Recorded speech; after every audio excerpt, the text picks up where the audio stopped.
A little girl blinked twice. That was all it took for Keanu Reeves to know something was terribly wrong.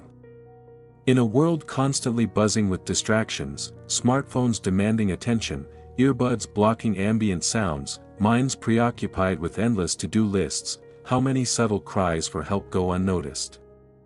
How many silent signals are missed? And what happens when one person chooses to pay attention? This is the story of a moment when everything could have continued as normal, if not for one man who chose to see what everyone else missed. Would you have noticed her silent cry for help? Golden light spilled across Griffith Park that morning, filtering through the canopy of trees like liquid amber. The day held that peculiar Los Angeles crispness that follows dawn before the city fully stirs from its slumber. Joggers traced their familiar paths along winding trails, earbuds tucked firmly in place, minds lost in private soundtracks. Dog walkers ambled behind their charges, occasionally glancing at phones as the animals sniffed at mysterious patches of grass. The world moved with urban rhythm, everyone connected yet somehow isolated in their own bubbles of routine. Keanu Reeves moved through this landscape with the quiet grace that had become his signature both on and off screen. Dressed in simple black joggers and a well-worn gray hoodie, sweat beading at his temples, he could have been any dedicated fitness enthusiast finishing their morning ritual. His fame, that peculiar burden of instant recognition, seemed to vanish here. That's precisely how he preferred these moments, anonymous, grounded, just another human finding solace in physical exertion amid natural beauty. His pace had slowed to a comfortable cool down when something caught his peripheral vision, a stillness amid movement that registered as subtly wrong. Near a bench position just off the main path sat a little girl, perhaps 8 or 9 years old. Her yellow dress fluttered softly in the morning breeze like a captured sunbeam, the bright fabric contrasting sharply with her rigid posture. Children, Keanu had observed throughout his life, were perpetual motion machines, fidgeting, swinging legs, exploring, existing in a constant state of curious energy. But this child sat unnaturally still, shoulders tense, eyes fixed downward. Her eyes scanned the path briefly, then dropped again, as if hoping someone might notice without drawing attention. Beside her lounged a man in a dark overcoat that seemed unnecessarily heavy for the mild California morning. His face remained partially concealed behind large sunglasses and a newspaper held at an angle that suggested performance rather than genuine reading. Something in the tableau struck a discordant note, the child's stillness, the man's affected casualness, the physical distance between them that nonetheless conveyed control. And then Keanu saw it. The little girl's right hand moved slowly, deliberately. She curled her thumb inward and wrapped her fingers around it in a subtle but distinct gesture. Most would have missed it entirely or dismissed it as meaningless fidgeting. But Keanu had recently watched a public service announcement about child trafficking awareness. That simple hand signal had been prominently featured, a silent plea developed for the digital age, where victims could signal distress without speaking. It meant, simply and devastatingly, "I'm in danger. I need help." Keanu's breath caught in his throat. His pace faltered imperceptibly as adrenaline surged through his system. Time seemed to compress and expand simultaneously as his mind processed what he'd witnessed. A silent alarm bell began ringing in his consciousness. Had he misinterpreted an innocent gesture? Was his imagination, honed by decades of script reading and character development, projecting drama onto mundane reality? The consequences of misreading the situation could range from mild embarrassment to causing unnecessary distress. But the consequences of ignoring a genuine plea for help were unthinkable. He slowed to a stop several feet away, pretending to check his fitness tracker while covertly observing the pair. The park pulsed with ordinary life around them. Parents pushed strollers past without a second glance. A vendor arranging colorful merchandise laughed with a customer. Cyclists whizzed by in bright spandex. No one else seemed to notice anything amiss about the man and child. Then the man stood suddenly, folding his newspaper with practiced efficiency. He gripped the girl's wrist, not with theatrical violence that might draw attention, but with the firm, controlling grip of someone accustomed to exercising power. The child flinched almost imperceptibly, a micro-expression of fear that flashed across her face before disappearing behind practiced blankness. They began walking toward the park's eastern exit, the man setting a brisk pace, the girl moving with the mechanical gait of someone whose body is present but whose will has retreated inward. Keanu's decision crystallized in that moment. He would follow them, observe, and if necessary, intervene. The risk of embarrassment or misunderstanding paled against the potential consequences of walking away. Have you ever faced that moment of decision? When something feels wrong, but taking action might invite complications? Would you have acted like Keanu did, or walked away? He maintained a careful distance as he trailed them, his celebrity training, years of navigating public spaces while being hyper-aware of his surroundings, serving a purpose far removed from avoiding paparazzi. The man occasionally glanced backward, his movements betraying the hypervigilance of someone with something to hide. Each time, Keanu would casually adjust his direction, pretending to be just another park visitor heading toward the exit. As they approached a public bus stop on Los Feliz Boulevard, Keanu reached for his phone and dialed a number he rarely used but always kept accessible. "Jack, it's me," he said quietly when the line connected. "I need a quiet tale on a man boarding the 204 from Griffith, heading south. Dark overcoat, sunglasses. I think." He hesitated, the weight of the accusation momentarily giving him pause. "I think he's got a child who doesn't belong to him." Jack Chen had entered Keanu's life 7 years earlier during filming of an action sequel when a catastrophic rigging failure had nearly claimed the actor's life. Jack, then handling set security, had reacted with the split-second precision of his military training, pulling Keanu from harm's way. The bond formed in that moment of crisis had evolved into a relationship of mutual respect and unwavering trust. Jack asked no questions now, just as Keanu had anticipated. "ETA 3 minutes, came the terse reply. "Keep visual contact if safe to do so." The 204 bus arrived with a hydraulic hiss and screech of brakes. Keanu boarded several passengers behind the man and child, choosing a strategic seat that allowed him to monitor them through peripheral vision and reflections. The bus journey became an exercise in silent observation. In the confined space, the dynamics between the man and child became increasingly evident. Her clenched fists and averted posture spoke louder than words. The man's restless energy manifested in constant surveillance of other passengers, frequent watch checking, and an underlying tension that seemed to vibrate from him like a discordant frequency. 16 minutes into the ride, Keanu made a decisive move. He scribbled a quick note on the back of a receipt from his pocket and stood as though preparing to exit at the next stop. As he passed their row, he deliberately dropped the folded paper into the girl's lap. "Sir, you dropped something," he said pleasantly, making direct eye contact with the man for the first time. The note contained just 7 words, "Are you okay?" Blink twice for yes. The girl's eyes flickered down to the note, then up to Keanu's face. She blinked. Once. A deliberate pause. Then a second time. The man's hand shot out, gripping her wrist with sudden intensity. The veneer of normalcy cracked, revealing something cold and dangerous beneath. "She's just shy." "Long day," he said curtly, voice tight with barely contained hostility. "Mind your business."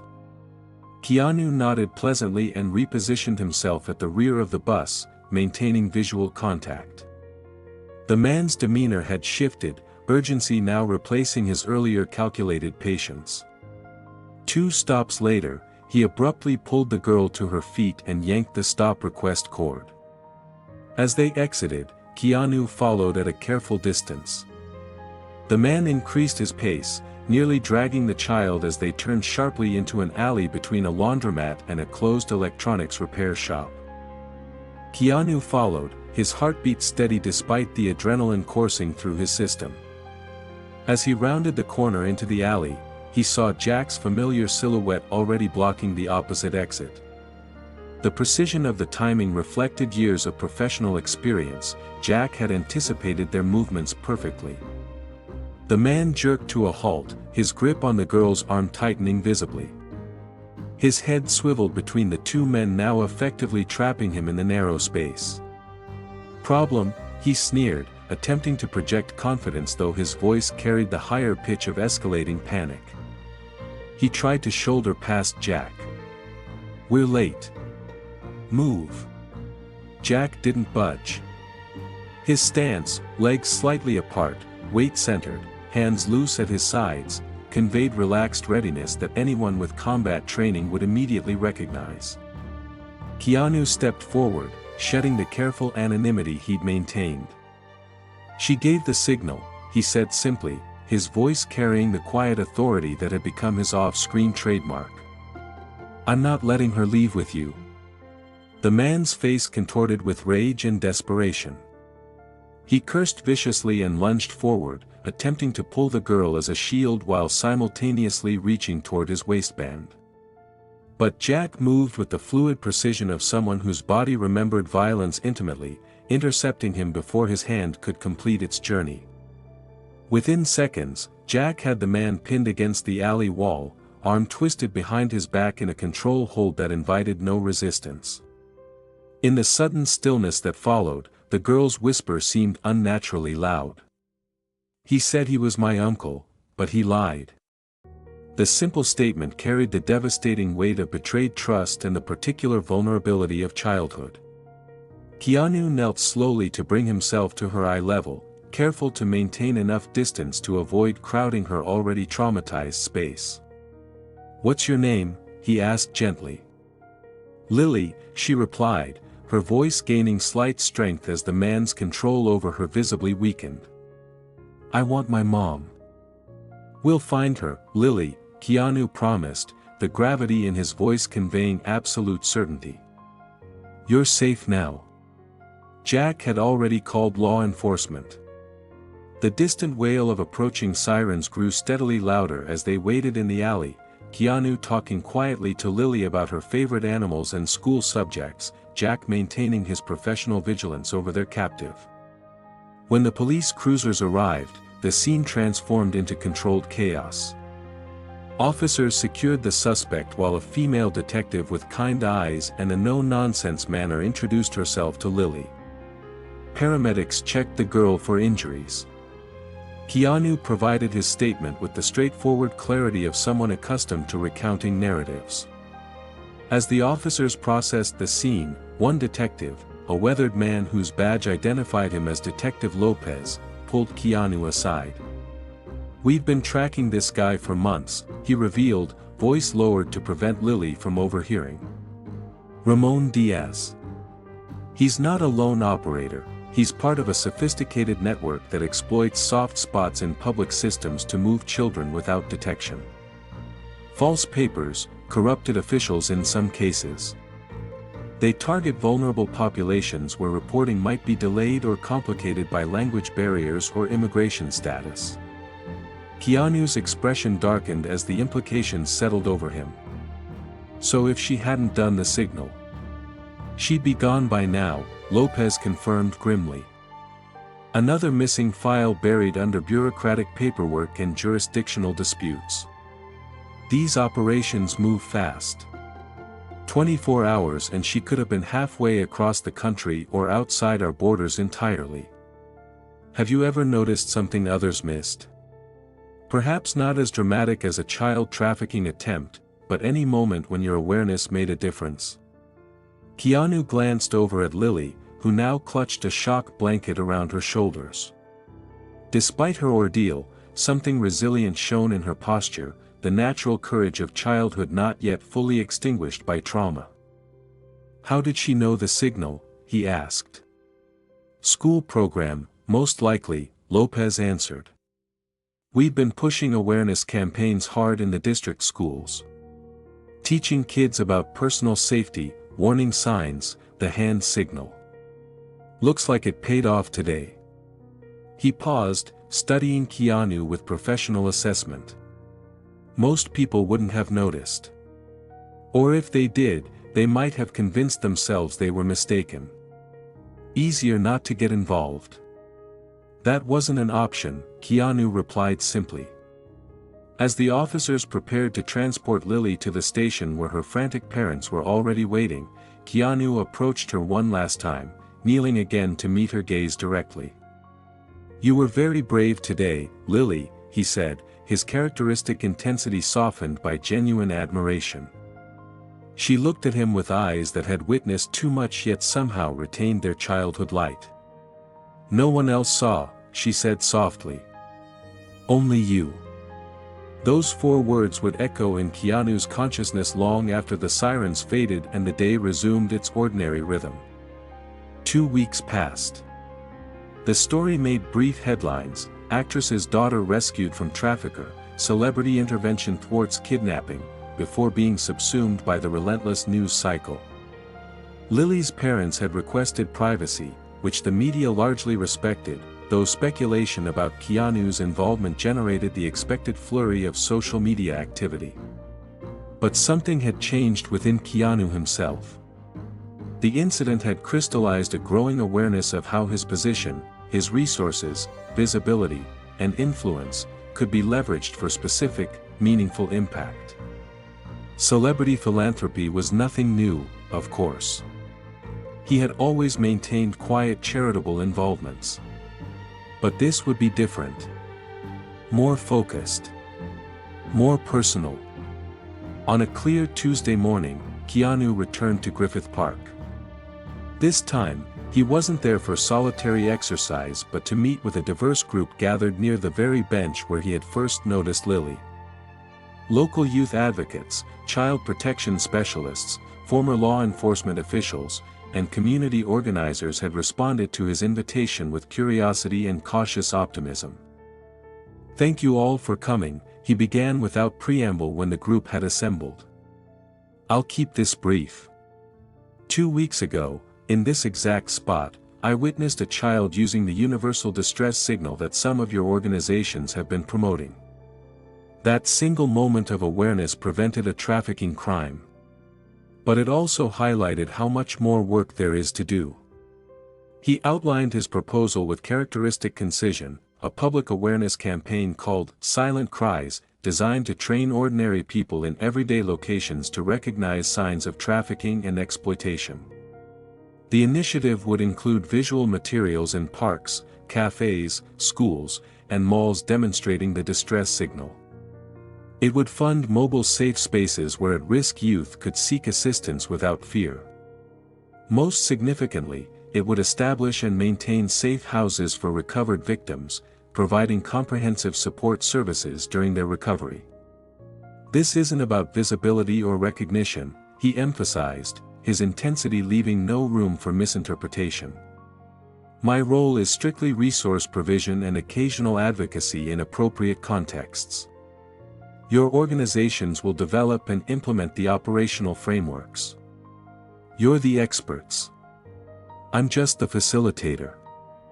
As the meeting progressed into pragmatic discussions of logistics, budgeting, and implementation timelines, Keanu noticed a small commotion at the edge of the gathered group. A woman was speaking urgently with one of the park security personnel, gesturing toward their meeting. Beside her stood a familiar figure in a crisp white karate gi, her hair pulled back into neat braids. Lily. The meeting temporarily paused as Lily, having apparently recognized Keanu despite the professional setting, broke away from her mother and ran toward him with the unrestrained enthusiasm that only children can genuinely express. Mr. Keanu, she called out, her voice carrying the bright clarity that had been absent during their first encounter. She skidded to a halt before him, bouncing slightly with excess energy. Look. I'm learning to fight back. She demonstrated a simple blocking technique, her small arms moving with the determined precision of a new student. Keanu knelt to her level, a genuine smile warming his habitually serious features. He tapped her small knuckles lightly with his own in a gesture of respect between martial artists. "That's good," he affirmed, his voice carrying the weight of someone who understood the discipline's deeper significance beyond physical technique. "Self-defense is important. But remember, Lily, the strongest thing you did that day wasn't physical at all. The strongest thing you did was ask for help when you needed it." She considered this with solemn attention, processing the concept with remarkable maturity for her age. "That's what Sensei says too. She says sometimes the bravest thing is knowing when you can't fight alone." "Your sensei is very wise," Keanu agreed. After apologies from Lily's mother for the interruption, waved away with Keanu's characteristic generosity, and promises to keep her updated on the initiative's progress, the meeting resumed its practical focus. By its conclusion, the framework for silent cries had taken substantive shape, with clear action items assigned and follow-up procedures established. As months passed, the initiative expanded with the quiet efficiency that reflected its founder's philosophy. Unlike many celebrity-backed causes that flared briefly before fading into obscurity, Silent Cries maintained deliberate distance from publicity while steadily increasing its operational footprint. Training sessions in community centers taught adults to recognize not just the hand signal but the subtler indicators of exploitation and control. Safe houses opened in strategic locations, staffed by trauma-informed professionals and supported by comprehensive legal and psychological resources. Mobile response units equipped with communication technology and immediate aid supplies became available in vulnerable areas. Keanu's involvement remained characteristically understated. He attended planning meetings, reviewed budgets, occasionally spoke at closed training sessions for first responders. But he redirected media attention toward the professional organizations doing the actual implementation work. His financial support remained anonymous to the public, though substantial and reliable to those managing the programs. The initiative's impact revealed itself not in splashy headlines but in quiet statistics, increased reporting of suspicious activities, successful interventions, survivors connected with appropriate services. Most significantly, the hand signal gained widespread recognition, becoming as commonly understood as other emergency gestures. 1 year after that morning in Griffith Park, Keanu attended a private graduation ceremony for the first cohort of youth advocates trained through the program, teenagers who had themselves experienced various forms of exploitation and now served as peer educators.